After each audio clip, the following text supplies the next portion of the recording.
ప్రియ స్నేహితులారా, మీ అందరికీ వందనాలు.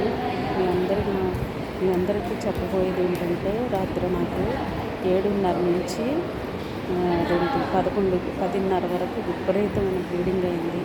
ఆ బ్లీడింగ్ సమస్య వల్లే కోరి కష్టాలు తెచ్చుకున్నాను. కానీ ఒంటరి అయిపోయి, కాళ్ళు చేతులు లెక్క నీరసం అయిపోయి ఎంత ఘోరం అయ్యానంటే నా పరిస్థితి నాకు మాత్రమే తెలుసు. యేసయ్యా, ఏంటయ్యా ఒంటరిదాన్ని, దయచేసి నాకు ఈ బ్లీడింగ్ ప్రాబ్లం తగ్గించు తండ్రి.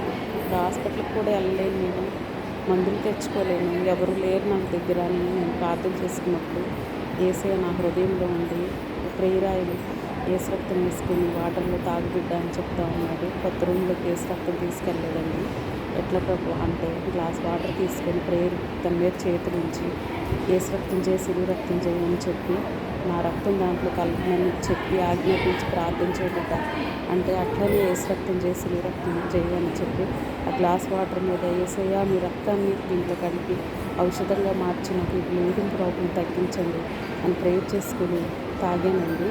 నిజంగా లాకుల గేట్లు దించినట్టుగా దేవుడు అసలు 11 గంటల నుంచి 8:30 వరకు డీప్ స్లీప్ ఇచ్చాడు. ఒక్క చుక్క బ్లీడింగ్ అవ్వలేదు. నిజంగా నా పిల్లల మీద ఒట్టు గొప్ప కార్యం చేశాడు రాత్ర. ఈ విషయాన్ని మీకు చెప్పకపోతే దేవుని నామం మహిమపరచబడదు. నాకు జరిగిన అద్భుత కార్యం మర్చిపోలేక నేను చెప్తున్నాను. రాత్రి అంత గొప్ప కార్యం చేశాడు.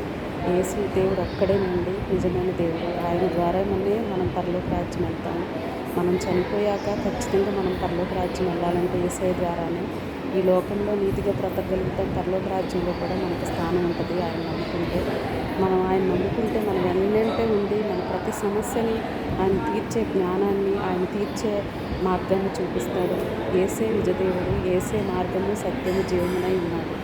ఆయన నమ్ముకోండి తండ్రి, ఆయన నమ్ముకోండి బిడ్డలారా.